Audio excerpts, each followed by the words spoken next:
Hello, j'espère que vous allez bien. J'espère que vous Attends, allez refais, c'est Oh là là, putain. Hello, j'espère que vous allez bien. J'espère que vous allez très très bien. Donc voilà, aujourd'hui, je m'incruste dans le Sit and Talk. Ouais.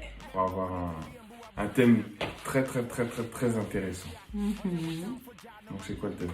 Déjà, on dit, si tu es nouveau sur la chaîne, sache que tu peux liker, t'abonner et partager, mais surtout t'abonner. Alors, comme vous l'avez vu dans le titre, aujourd'hui, nous allons parler de devenir parent trop tôt. Donc là, c'est vraiment notre témoignage, vraiment notre histoire. Donc, installez-vous confortablement. Allez, c'est parti. Aujourd'hui, on va parler un peu de nous, notre histoire, qui, je pense, va vous intéresser parce que du coup, faut savoir que nous, en fait, on vient des années 90 déjà. Poser les bases. Donc nous, on vient des années 90. 90, hein. Ouais, début en plus. Hein. Bon, toi, un peu plus... Ah ouais. Harry, t'as un an de plus. Ah, mais attends, à un moment donné... Ouais, t'as pas fait grand-chose en un an, tu vois. Il aime trop abuser. Alors, faut savoir que nous, on se rencontre en 2011. Voilà. Et du coup, on tombe, on va dire, amoureux, coup de foudre, tout ce que vous voulez et tout et tout. Lui, il m'a dit qu'il est tombé amoureux de mes faussettes. Ouais, les faussettes, c'est la base. C'est juste des trous. C'est un peu sadique hein, quand même. Hein. Je suis un fétichiste des faussettes. Ah, dégueulasse. Bref. Donc du coup, on se rencontre en 2011 et tout. Jusque-là, tout se passe bien. Voilà, comme on dit, tout beau, tout rose, tout nouveau surtout. Mais voilà, et puis les choses commencent à être assez sérieuses. Donc du coup, on est à 5 mois de relation, je crois. C'est ça. Et puis, bim, badaboum. Voilà. Il y a quelqu'un qui s'invite. Voilà.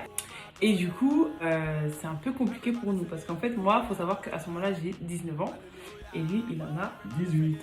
Et c'est un fils à maman, un fils à papa. C'est le seul garçon de sa famille. Donc du coup, c'est comme une bombe à retardement qui tombe en fait dans leur cocon familial.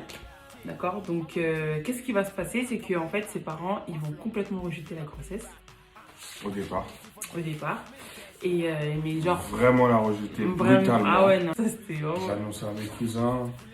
Eux, ils m'ont tout de suite dit félicitations, etc. Genre, si t'as besoin de quoi que ce soit. De toute façon, eux, c'est la mode des Antillais. On dirait que c'est une bouteille, mon a offert. Par contre, ma grand-mère, waouh. Ah ouais. Elle m'a dit, t'es sûr? T'as combiné à 5? Faut que t'ailles à l'armée. Ouais. Quand elle accouche, tu reviens. Yes. Non, mais c'était abusé. Genre, sa grand-mère, elle lui disait, en gros, moi qui étais enceinte, que lui, il aille se forger l'esprit. Forger l'âme.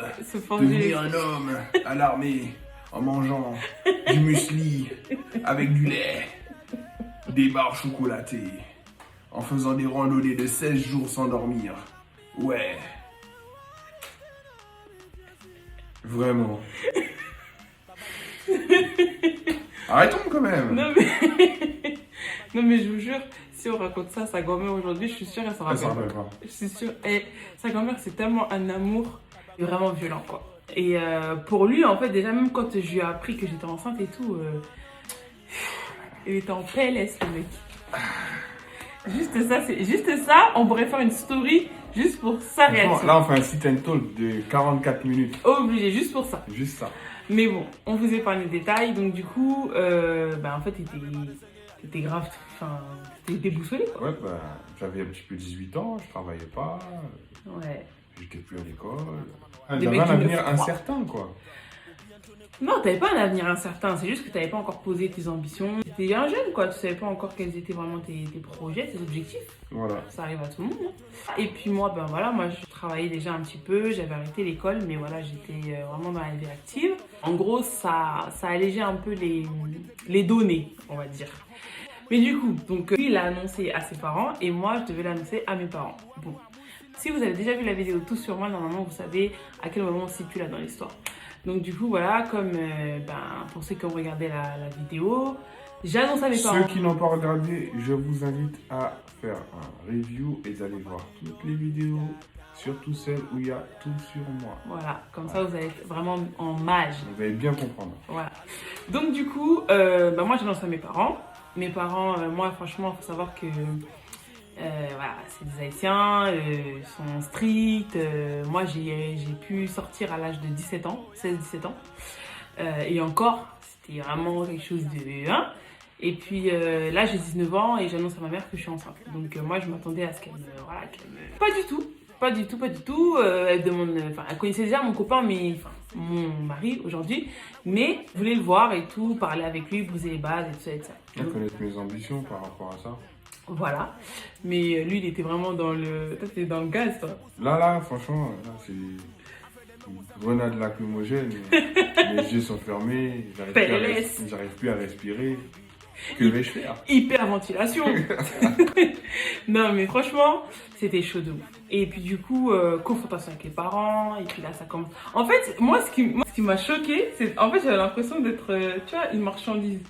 Genre, t'es aux enchères? Ouais, genre, non, mais il va falloir faire ça, ouais, nanana, ouais, nanana. Comme si on n'avait pas notre avis, pas... En fait, c'est moi qui portais l'enfant, mais j'étais pas maître de mon destin, en fait, j'avais l'impression. À ce moment-là, en tout cas. Et toi? C'est la même chose. Ouais, non, t'es spectateur, en fait, de la situation dans laquelle on était. Mais la fois où j'ai vraiment pris conscience que, limite, on pouvait pas décider seul, c'est le jour des fiançailles. Ouais. C'est ça, mais on va y venir, Donc du coup, confrontation avec les parents, ils se mettent d'accord sur, voilà, ils essaient de, en gros, voir un peu nos ambitions et tout ça. On leur explique, on les rassure, tant qu'on peut, hein, bien sûr. Et puis voilà, après ça se finit comme ça. Et puis après, bon, si vous avez bien vu ma vidéo Tout sur moi, bien sûr, vous savez que du coup, je suis de religion évangéliste, en tout cas moi, au départ. Et puis du coup, c'est très très compliqué parce que je suis arrière-petite-fille de pasteur. Donc là, il va falloir annoncer à tout le reste de la famille, donc y compris mon grand-père à l'époque, pas son âme qui était encore vivant, et ma grand-mère. Donc à l'église, un dimanche. Faut savoir que mes cousins et mes cousines, on est, comme je vous ai dit, en fait, on est proches comme ça. Comme des frères et sœurs. Comme des frères et sœurs, en fait, c'est ça. Et du coup, quand eux, ils apprennent en même temps que les grands, en fait. Et du coup, j'annonce que je suis enceinte et là, c'est le monde qui s'écroule. C'est non, mais comment ça? Est-ce que t'es sérieuse? Comment c'est normal? Machin. Pas toi, on n'aurait jamais pu.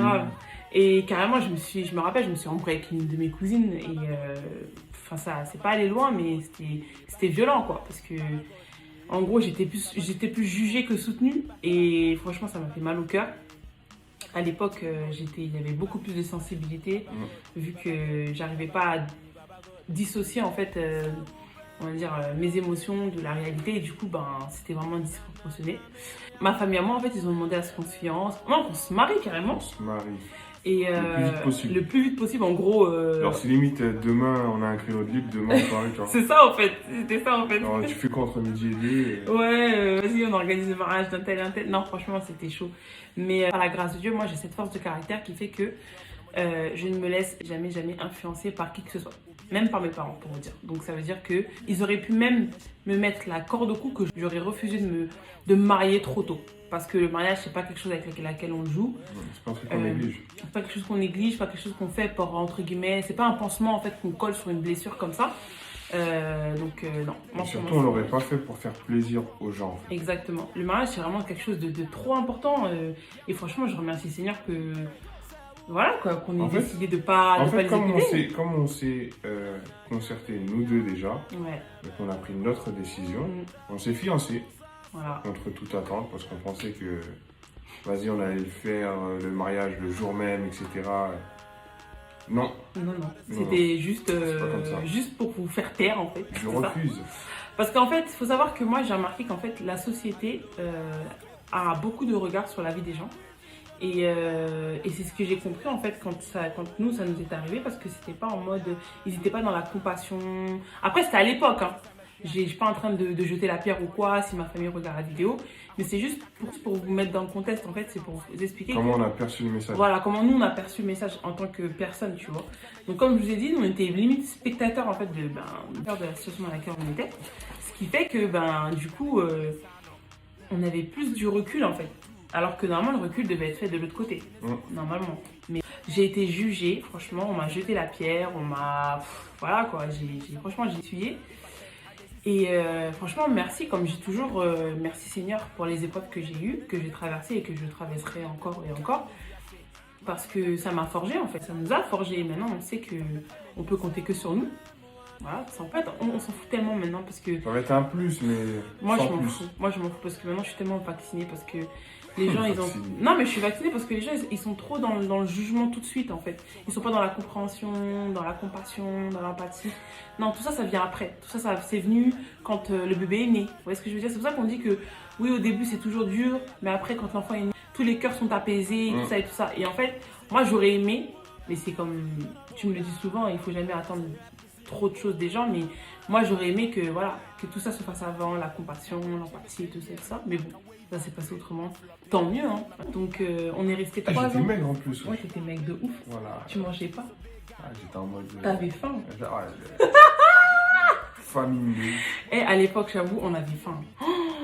Et du coup, voilà, et on s'est fiancés et pendant 3 ans, on était fiancés parce qu'en fait, lui, il voulait attendre d'avoir une stabilité financière, d'avoir notre appartement. Parce qu'il faut savoir que pendant la grossesse, on vivait chez mes parents, dans ma chambre. On avait dû réaménager la chambre en mettant une mezzanine. Comme c'était un studio en fait. Frigo, etc. On est resté 3 ans. On est resté 3 ans à vivre avec la petite, donc c'est-à-dire à 3 dans une chambre. Donc, mais tout ça, Dieu, il est remarquable, c'est ça en fait. C'est ça qu'il faut pas abandonner, il faut persévérer dans la prière, dans les actions de grâce aussi, surtout. Et surtout, ne pas garder de rancune, ne pas porter le fardeau des gens qui vous ont blessé parce que vous allez en fait limiter vos réussites. Donc, franchement, pour les jeunes parents comme nous avons été, en tout cas au début, parce qu'on était très très jeunes. En fait, comme dit mon père, tout ce qui nous manquait, c'était la stabilité en fait. C'est tout. Moi, je travaillais et tout, machin. Je pense que j'aurais pu porter au départ notre couple et tout si on avait eu un appartement et tout ça. Mais il nous manquait vraiment la stabilité. Salarié, d'avoir des contrats, d'avoir une voiture, d'avoir le permis et tout. En tout cas, c'était la première partie. Rendez-vous à la deuxième partie. Et puis, du coup, je pense qu'on va vous faire ce sit and talk en 3 épisodes. Voilà. 3 épisodes qui aura le prénom de nos 3 enfants. Voilà. Et donc, du coup, ça va vous permettre de bien nous suivre dans les étapes jusqu'à aujourd'hui. De la chronologie des choses. Voilà. Donc, j'espère que cette vidéo vous aura plu. N'oubliez pas de liker, commenter et partager. Et surtout, vous avez un challenge.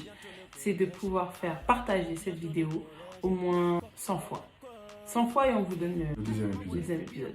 Mais s'il n'y a pas 100 fois, c'est pas la peine. Hein. On s'en fiche, hein. On connaît notre histoire. Vous voulez savoir la suite, il va falloir partager, liker et surtout vous abonner.